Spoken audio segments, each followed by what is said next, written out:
America में भी TikTok पर प्रतिबंध का रास्ता साफ, अदालत ने कानून को वैध ठहराया।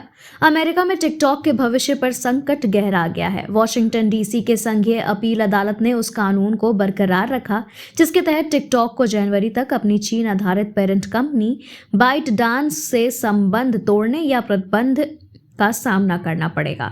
अदालत ने टिकटॉक की याचिका को खारिज करते हुए इस कानून को संविधान के पहले संशोधन के खिलाफ होने का दावा भी ठुकरा दिया। तस्लीमा नसरीन ने मोहम्मद यूनुस को लताड़ा भारत की मदद को याद किया।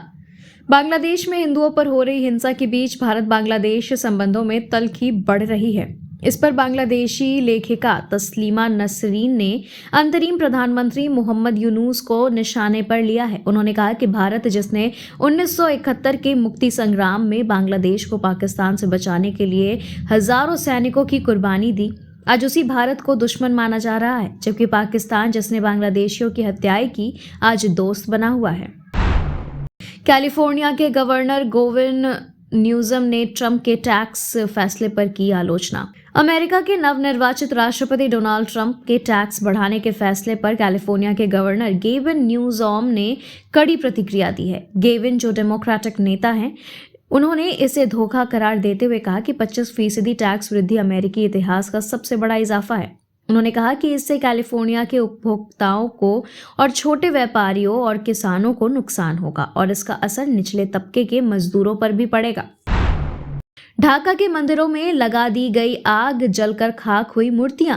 बांग्लादेश में हिंदुओं पर बढ़ते अत्याचारों के बीच एक और इस्कॉन मंदिर को निशाना बनाया गया। शनिवार तड़के ढाका स्थित इस्कॉन नामहाट सेंटर में आग लगा दी गई, जिससे भगवान कृष्ण की मूर्ति जल गई। इस्कॉन कोलकाता के उपाध्यक्ष राधाराम दास ने बताया कि आगजनी और तोड़फोड़ सुबह 2 से 3 बजे के बीच की गई।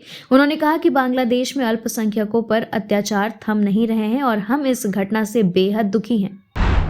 सीरिया में एक और शहर पर कब्जा, दशमिक तक विद्रोहियों की धमक। सीरिया में पिछले 1 हफ्ते से जारी अस्थिरता ने देश के भविष्य को लेकर गंभीर सवाल खड़े कर दिए हैं।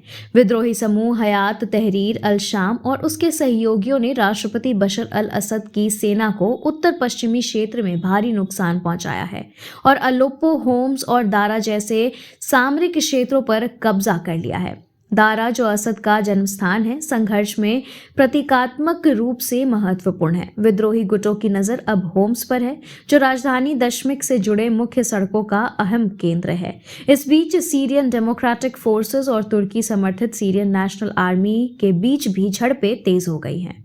Thank you so much for watching this video. Don't forget to like, comment, share, and subscribe.